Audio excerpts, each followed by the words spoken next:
But this is one of the risks, of course, of such decentralized applications as well. Absolutely. So, the regulators are looking at this space. They're looking at so many different things across the industry, from stable coins to whatever the future of DeFi and Web3 looks like.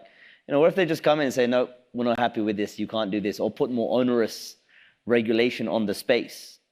Is that a risk at this point? I believe that's always a risk, but I totally don't believe that will happen, for a simple reason that I believe regulators now understand the fundamentals of the industry, understand the potential, understand that on the financial side, what we're trying to create here, it's very important to understand what are we trying to achieve. And then we see, okay, maybe some of these hacks and maybe some of these incidents are worthwhile, like we can tolerate that because we have some grand goal and some grand vision. And grand vision is like we created this internet network, global network of information that we call the internet. And it transformed the world in profound ways we couldn't have imagined 20 years ago. So now anyone from any remote village in Africa or in Serbia, where I'm originally from, can attend MIT classes. That was simply unimaginable 20 years ago. These people now, unfortunately, I lived in Africa for some time. For example, in Tanzania, it's a big country, and at least 1/3 of the country, or 20 million people, doesn't have even IDs, not to mention bank accounts.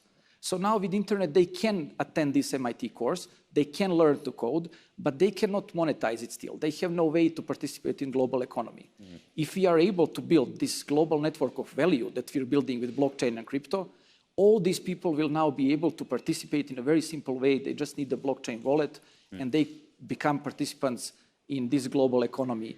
And that way we democratize the global economy, and we make it much more stronger, powerful, because we will get, I don't know, 2 billion more participants. And that grand vision, I think, is something that regulators are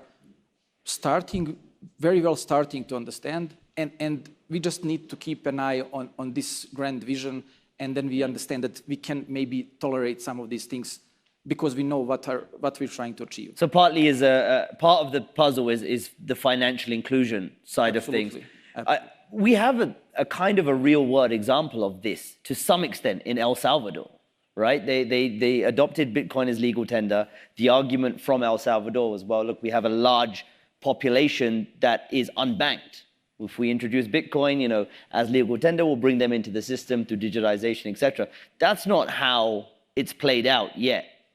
And it's unclear if that's how it's going to play out, and it's brought a lot of financial issues for El Salvador. So when you look at that as a real-world example, was that the wrong way to approach it?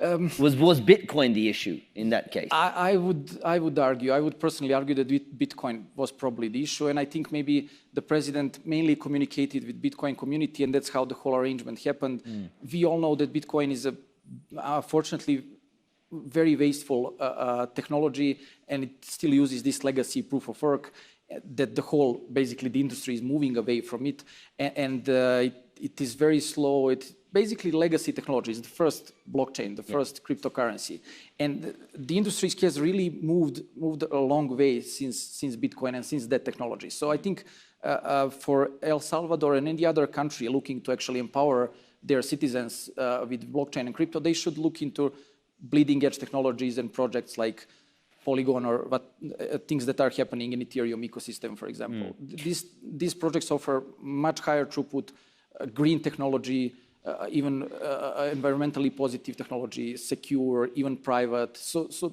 again, technology has moved quite a lot since Bitcoin. And Mihailo, you told me you're here talking to businesses, to enterprise.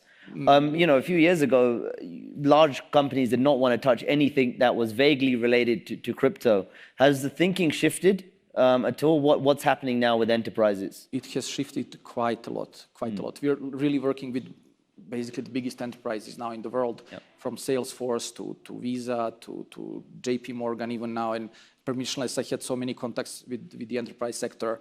We are doing together pilot programs. We're doing production setups together. So the focus the sentiment has changed, I would say dramatically.